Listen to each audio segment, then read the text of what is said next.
Hello my dear students, how are you all. I hope कि आप सब मस्त होंगे, घर पे पूरी तरह से स्वस्थ होंगे। तो एज यू ऑल नो कि प्रीवियस लेक्चर्स के अंदर हम लोग लास्ट टॉपिक्स पे पहुंचे अब तो वैसे भी। और प्रीवियस लेक्चर में मैंने आपको सिखाया था that was the compressibility factor. अब आज के इस लेक्चर के अंदर मैं आपको करवाऊंगा बॉयल्स टेम्परेचर। यस, तो अब ये जो टॉपिक हमारा है दैट इज बॉयल्स टेम्परेचर बोल सकते हैं। ठीक है, चलिए तो हेडिंग मारते हैं, बॉयल्स टेम्परेचर। वैसे आप लोग ने बॉयल्स लॉ तो पढ़ा है, लेकिन ये बॉयल्स टेम्परेचर थोड़ा अलग है। बेसिकली क्या किया गया, हम एक ग्राफ लेकर समझेंगे कि हमने यहां पर ये X axis and Y axis वाला एक ग्राफ लिया है। ठीक है, जो वाई एक्सिस पे है उसको हमने कंप्रेसिबिलिटी फैक्टर जेड ले लिया। वाई एक्सिस पे क्या लिया हमने, कंप्रेसिबिलिटी फैक्टर जेड ले लिया, और उसका वैल्यू क्या होता है, P V upon N R T. ठीक है, तो उसका वैल्यू बन जाएगा that is P V upon N R T. Clear है? हाँ, अब उसी में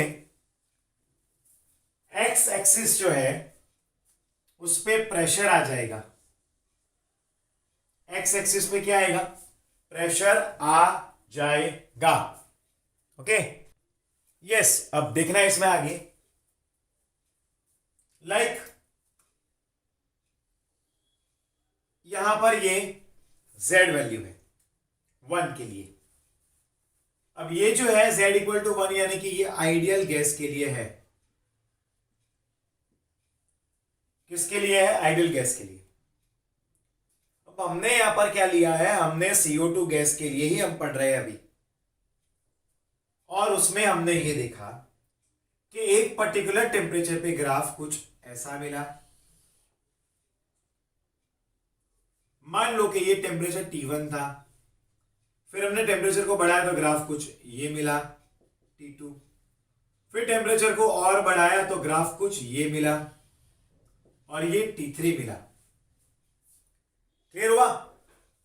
तो यहां पर अगर आप नोटिस करोगे तो आप जैसे जैसे टेम्परेचर को बढ़ा रहे हो तो ये गैस का जो डेविएशन है वो घटता जा रहा है, वो डिक्रीज होता जा रहा है बच्चों।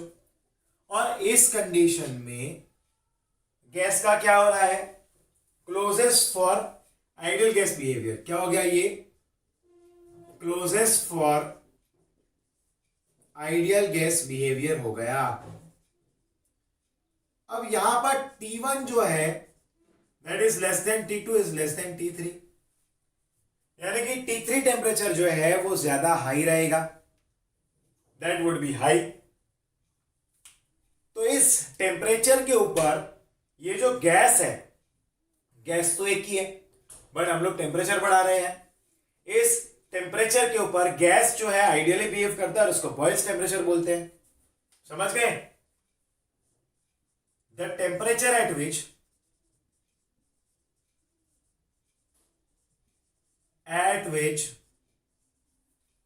gas behaves ideally is called Boyle's temperature। उसको क्या बोलते हैं हम लोग, Boyle's temperature बोलते हैं, जिस टेम्परेचर पे गैस आइडियली बिहेव करता है।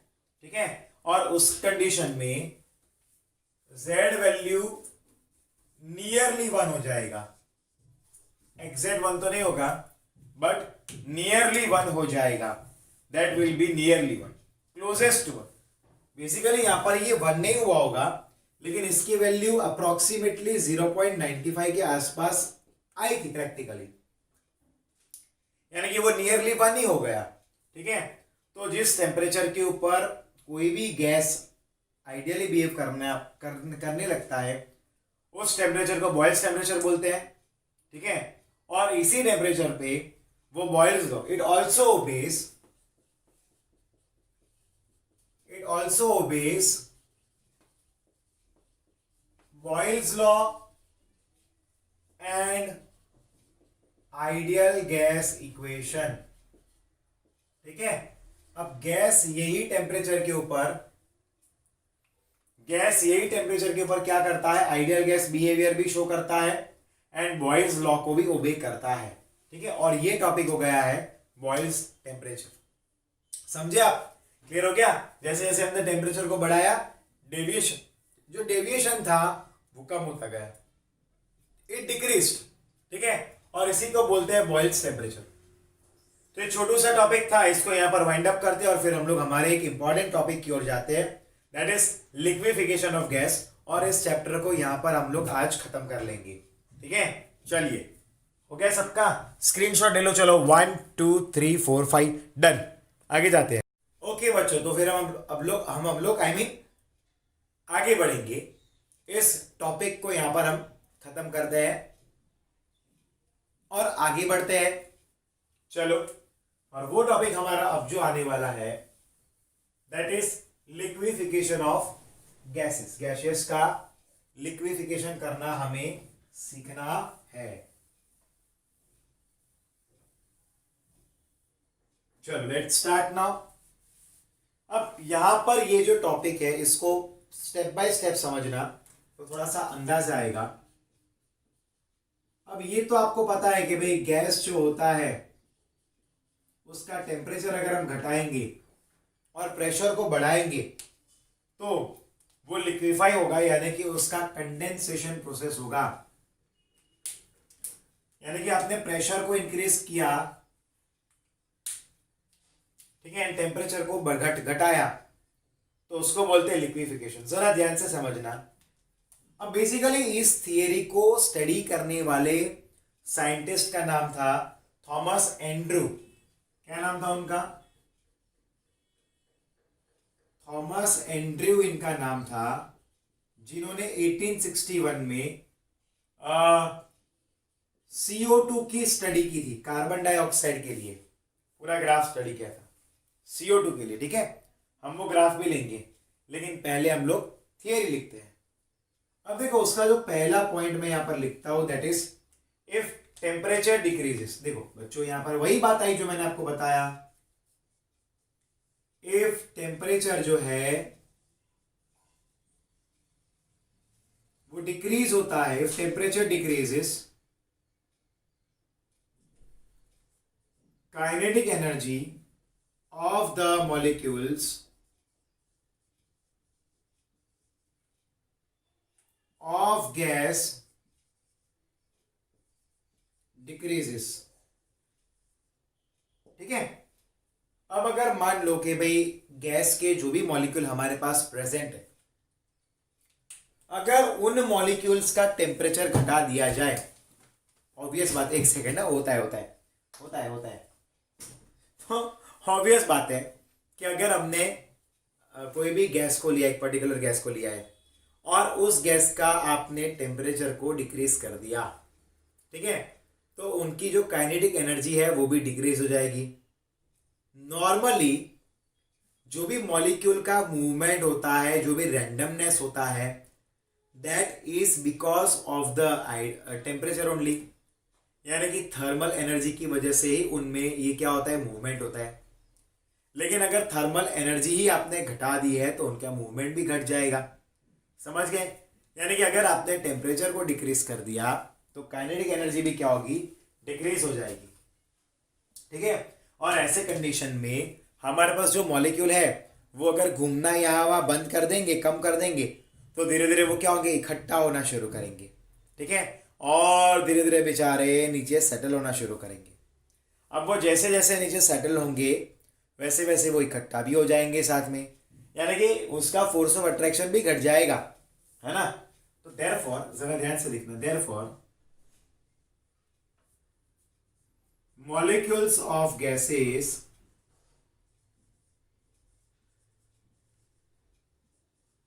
come closer to each other। अब क्योंकि इनका काइनेटिक एनर्जी लो हो गया है तो ये सारे मॉलिक्यूल क्या होते हैं, एक दूसरे के नजदीक आते हैं, come closer to each other, compressing. अब क्या होंगे, मतलब कि उनमें वो एक्सपांशन की जगह पर उल्टा कंप्रेशन होगा। And if pressure increases it increase compression.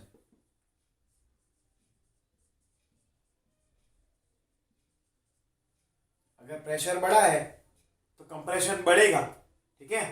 Obvious है, पार्टिकल नजीक नजीक आएंगे। बेसिकली यहां पर पार्टिकल दूर जाने नहीं चाहिए।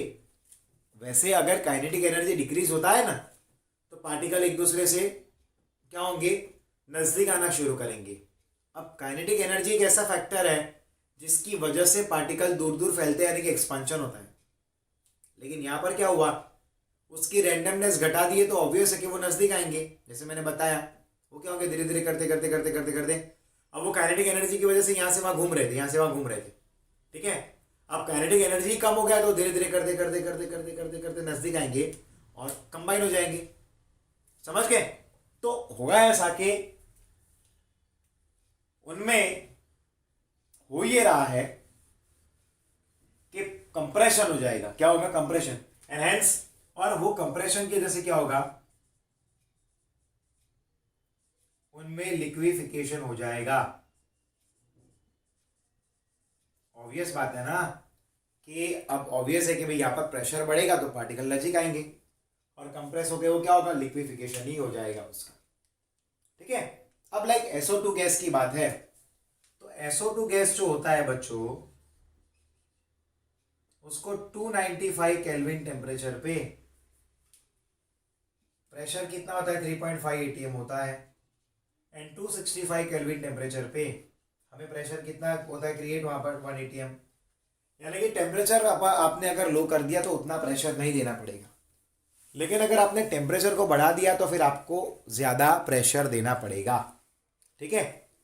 अगर टेम्परेचर नहीं दिया है तो उतना प्रेशर देने की ज़रूरत नहीं पड़ेगी, हमारा काम आसानी से ख़त्म हो जाएगा।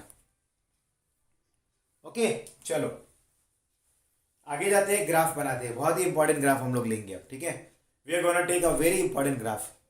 चलो लेते हैं।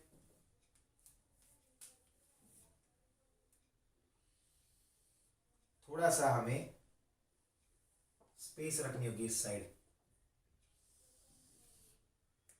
अब ग्राफ को जरा ध्यान से समझना, मैं एकदम इस तरह से समझाऊंगा कि आपके दिमाग में छप जाएगा।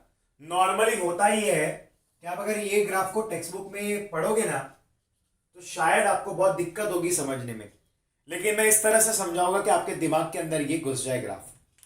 अब यहां पर ये y एक्सिस है और यहां पर ये x एक्सिस है। x एक्सिस के ऊपर हम लोग ले रहे हैं वॉल्यूम v, y एक्सिस पे हम लोग ले रहे हैं प्रेशर p, ठीक है। और हम लोग ये ग्राफ को बना देते हैं यूं, ठीक है। ये ग्राफ हमारा बन गया। इसको थोड़ा सा हाइट में हम कम कर देते हैं, थोड़ा, ताकि लिखने के लिए थोड़ी स्पेस मिल जाए हमें।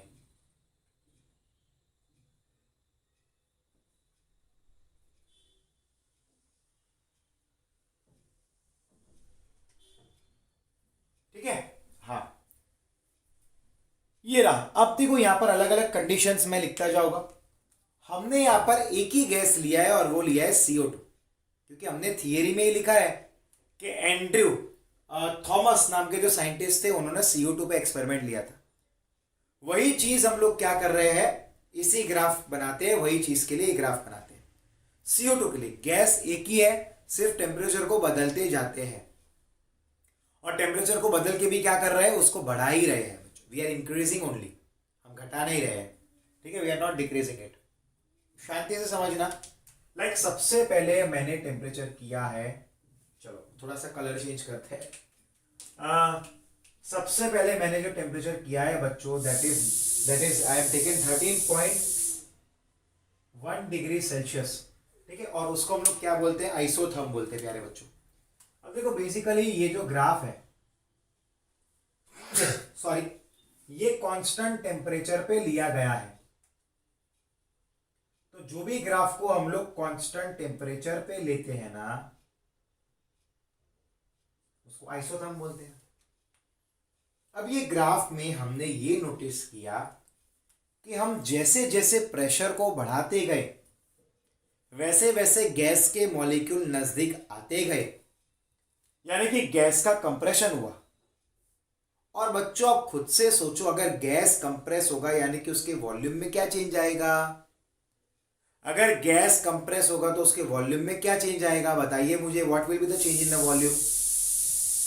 तो ऑब्वियस है कि अगर गैस कंप्रेस हो रहा है तो वॉल्यूम डिक्रीज होगा, करेक्ट?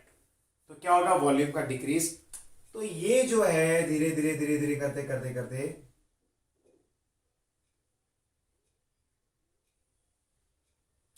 डिक्रीज हुआ। फिर एक पर्टिकुलर प्रेशर पे ये हालत हुई, एक पर्टिकुलर प्रेशर पे ये हालत हुई कि वॉल्यूम जो था वो एकदम से डिक्रीज हो गया,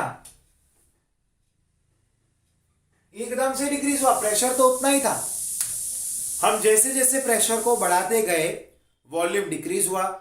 लेकिन एक पर्टिकुलर प्रेशर पे ऐसा हुआ कि वॉल्यूम अचानक से इतने से इतना आ गया, एकदम घट गया। और उसके बाद हमने कितना भी प्रेशर बढ़ाया,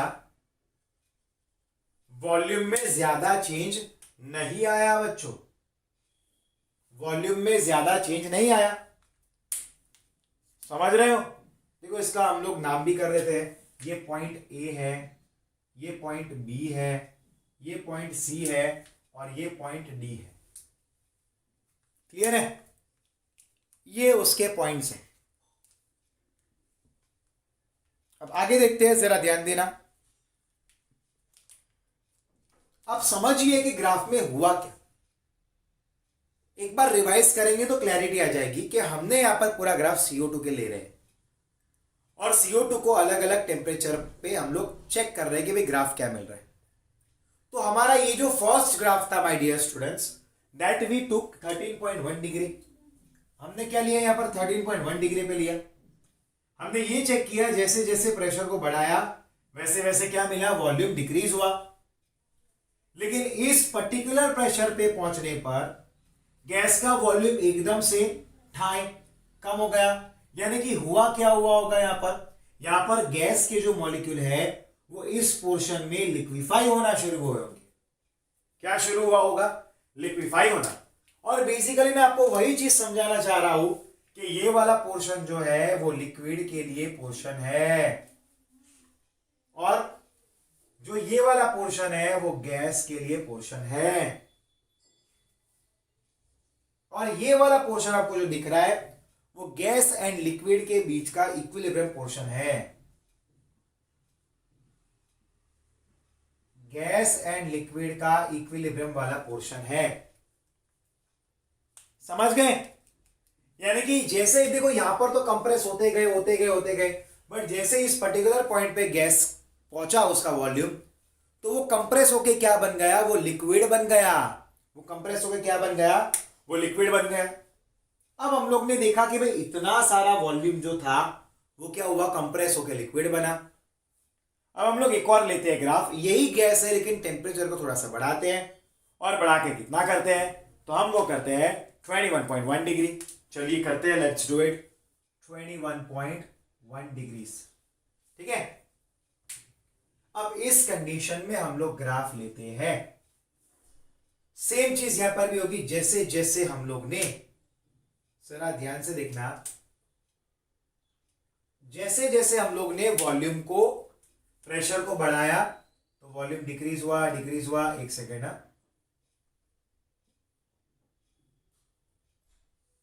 डिक्रीज हुआ। लेकिन एक पर्टिकुलर पॉइंट के बाद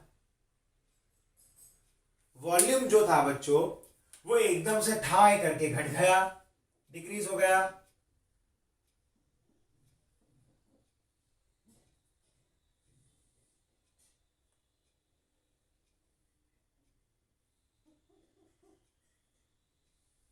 एकदम से वॉल्यूम डिक्रीज हो गया। लेकिन यहां पर अगर हम चेक करेंगे, जो 13.1 डिग्री पे जो हुआ था सेम वैसा 21.1 पे नहीं हुआ बच्चों। यानी कि यहां पर बहुत ज्यादा वॉल्यूम जो था वो लिक्विड में कन्वर्ट हुआ गैस का, यहां पर वो वॉल्यूम थोड़ा डिक्रीज हो गया। देखो यहां पर थोड़ा ज्यादा था, यहां पर थोड़ा वो डिक्रीज हो गया है, इट गॉट डिक्रीज्ड। यानी कि टेम्परेचर को बढ़ाने पर कंप्रेशन तो होता है, लेकिन लो टेम्परेचर पे कंप्रेशन आसानी से होता है और वहां पर ज्यादा से ज्यादा जो गैस के मॉलिक्यूल है वो लिक्विफाई होते हैं, यहां पर उतने मॉलिक्यूल्स लिक्विफाई नहीं हो पाते हैं। आगे बढ़ते हैं, लेट्स मूव फॉरवर्ड नाउ। अब क्या होगा, इस पर्टिकुलर पॉइंट के बाद आप कितना भी प्रेशर को बढ़ाओ, ज्यादा वॉल्यूम में चेंज आया नहीं, ज्यादा वॉल्यूम में चेंज नहीं आया। और ये पॉइंट था ई, ये पॉइंट जो था वो ई। तो अब जरा ध्यान से देखते रहिए, तो हम तीसरी कंडीशन लेते हैं। देखो बेसिकली ज्यादा चेंज तो नहीं आया, वो तुमने देखा, इसको पॉइंट ई बोल दिया, इसको एफ, इसको जी और इसको एच बोल दिया, बराबर है। नेक्स्ट कंडीशन लेते हैं, टेम्परेचर को और बढ़ाया, 30.98 कर दिया।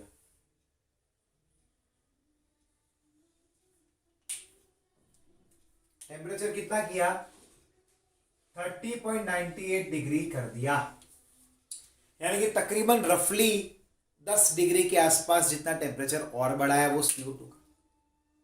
तो पता है ग्राफ क्या मिला, तो ग्राफ कुछ ऐसा मिला सीधा, और इस पॉइंट को टच होके सीधा यूं गया, समझे, उस पॉइंट को टच। अब जरा ध्यान से देखना, अब अचानक से देखो आप, एक पॉइंट जितना ही हमें क्या मिला, गैस टू लिक्विड का एक हमें स्पेस मिला।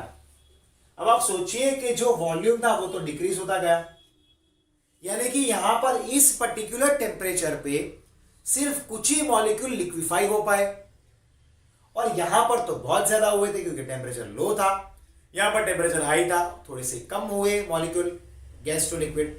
और यहां पर तो ऐसा हो गया कि कुछ ही मॉलिक्यूल, चंद मॉलिक्यूल ही गैस से लिक्विड हो पाए, और इसके बाद आप कितना भी टेम्परेचर बढ़ाओ, उसके वॉल्यूम में भले माइनर सा चेंज आया होगा गैस के, लेकिन वो कभी भी लिक्विफाई नहीं हुआ। और ये जो ग्राफ था, इस ग्राफ को नो लिक्विफिकेशन बोल सकते हैं, कि एक सिंपल सा कर्व ही बना ये तो, ठीक है, ये नो लिक्विफिकेशन ग्राफ हो गया। आप समझ रहे हो, यानी कि यहां पर गैस का लिक्विफिकेशन हो ही नहीं पाया इस पर्टिकुलर टेम्परेचर के बाद। अब मान लेते कि भाई इससे थोड़ा बढ़ा दिया मैंने, 31.5 डिग्री कर दिया।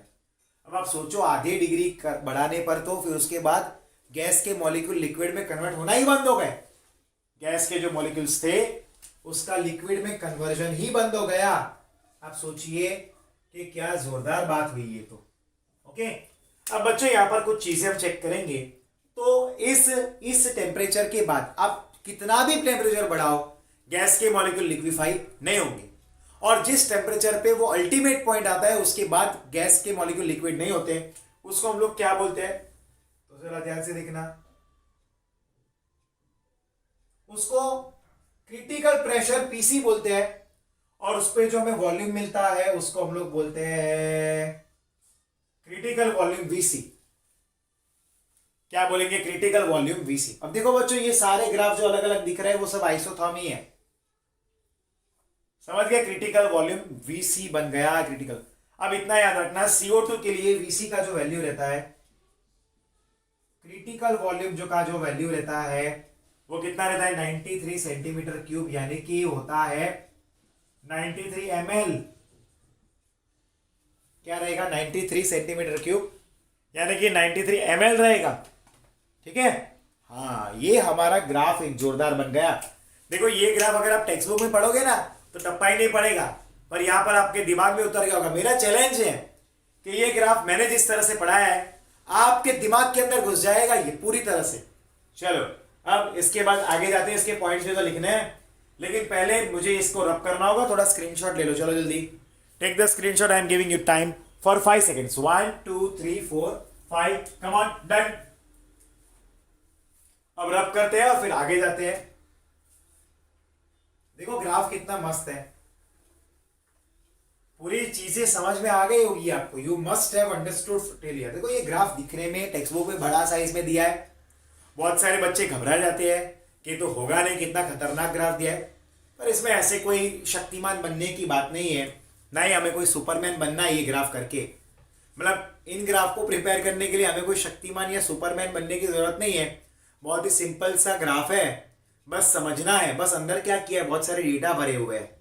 तो डेटा को देखकर कभी कभार आपको ऐसा होता होगा कि ओ तो बहुत ज्यादा दिया है, बट इसमें कोई ऐसा दम नहीं है, कोई चिंता की बात नहीं है। आपको समझ में आ ही गया होगा, I feel that thing. Come on, अब आगे जाते हैं, क्रिटिकल टेम्परेचर की बात करते हैं। Let's talk about the critical temperature. अब इनके डेफिनेशंस भी तो लिखने पड़ेंगे, तो 3 मेन डेफिनेशन है जो हमें लिखने हैं। पहला है critical temperature,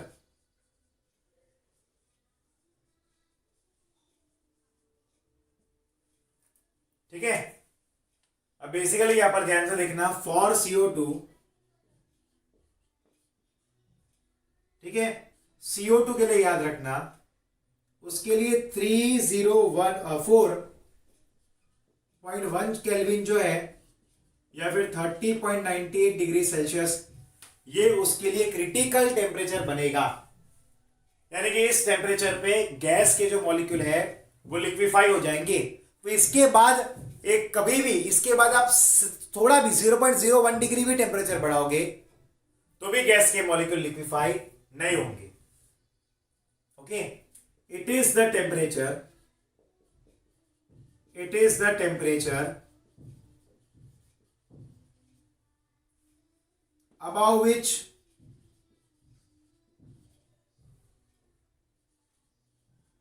molecules of gases have sufficient kinetic energy to overcome force of attraction between them, and hence they remain in gaseous form and will not liquefy। ठीक है, चलो नेक्स्ट लेते हैं, नंबर 2, क्रिटिकल प्रेशर। ठीक है,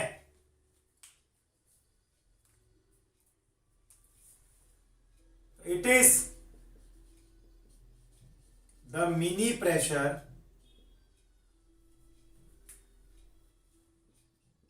mini यानी कि minimum यार, वो छोटू वाला नहीं, मिनिमम पूरा ही लिखता हूं वरना कंफ्यूज हो जाओगे। Minimum pressure which should be applied on a gas at TC। ठीक है, फिर उसके बाद है क्रिटिकल वॉल्यूम। तो जो critical pressure and critical temperature पे जो वॉल्यूम मिलता है गैस का, उसको बोलते हैं क्रिटिकल वॉल्यूम। मैं लिख नहीं रहा, वो आप खुद से लिख भी सकते हो। ठीक है, अब क्रिटिकल टेम्परेचर पे, क्रिटिकल प्रेशर पे जो हमें गैस का वॉल्यूम मिलता है उसको बोलते हैं क्रिटिकल वॉल्यूम। ठीक है, तो यहां पर ये लिक्विफिकेशन ऑफ गैस का टॉपिक भी कंप्लीट होता है। बेसिकली ये चैप्टर में इसके बाद के जो भी टॉपिक्स है वो डिलीटेड पोर्शंस है। ठीक है, तो फिर यहां पर हमारा ये चैप्टर कंप्लीट होता है। लेकिन बेसिकली इसके बाद छोटे छोटे ऐसे डेफिनेशंस थे जो बहुत काम के थे। लाइक यहां पर तो बेसिकली हमारा गैसियस स्टेट खत्म होता है और लिक्विड स्टेट जो पूरा दिया है इसके बाद वो डिलीटेड है। वैसे भी वो 2 या 3 पेज का ही था, पर इन लोग ने डिलीट कर दिया है बोर्ड ने, तो फिर हमें उसको अब पढ़ने की जरूरत नहीं है। अब हम नेक्स्ट टाइम सीधा चैप्टर नंबर 6 पे जाएंगे। We will start chapter number 6। ठीक है, नेक्स्ट टाइम हम लोग थर्मोडायनामिक खतरनाक चैप्टर को शुरू करने वाले हैं। ठीक है, या फिर देखते हैं इक्विलिब्रियम करेंगे शुरू। 7 चैप्टर बहुत लेंदी चैप्टर है, पूरे 1 महीना जाएगा मुझे उसको पढ़ाने के लिए। ठीक है, चलिए बच्चों, तो आई होप कि इस चैप्टर के अंदर मैंने जो कुछ भी आपको पढ़ाया वो सारी चीजें आपको समझ में आई होगी। खूब मन लगा के पढ़ते रहना, ठीक है। अब हम लोग मिलेंगे नेक्स्ट लेक्चर में। जी जान से मेहनत करना, एक बार इन सारी चीजों को रिवाइज जरूर करना, और अगर इस वीडियो लेक्चर को हो पाए तो वापस एक बार फास्ट फॉरवर्ड में देख लेना ताकि आपका रिवीजन भी हो जाए। अब हम लोग मिलेंगे नेक्स्ट लेक्चर में। Till then my dear near students, goodbye and take care. मैं सिर्फ 30 सेकेंड्स के लिए वीडियो को चला रहा हूं ताकि अगर किसी को ये नोट डाउन करना है, रीड करना है तो कर भी सकते हैं, स्क्रीनशॉट लेना है, ठीक है। ये तीसरा डेफिनेशन मैंने यहां पर लिखा नहीं है। तीसरा डेफिनेशन क्या था याद करिए आप, वो था क्रिटिकल वॉल्यूम। क्रिटिकल वॉल्यूम क्या होता है? क्रिटिकल टेम्परेचर पे एंड क्रिटिकल प्रेशर पे जो गैस का वॉल्यूम होता है उसको बोलते हैं क्रिटिकल वॉल्यूम, ठीक है। क्या बोलते हैं? Critical volume. अब जैसे कि हमने CO2 के लिए एग्जांपल लिया, कितना होता है CO2 का? 93 सेंटीमीटर क्यूब, यानी कि CO2 का क्रिटिकल वॉल्यूम होता है 93 ml। कितना रहता है? It is 93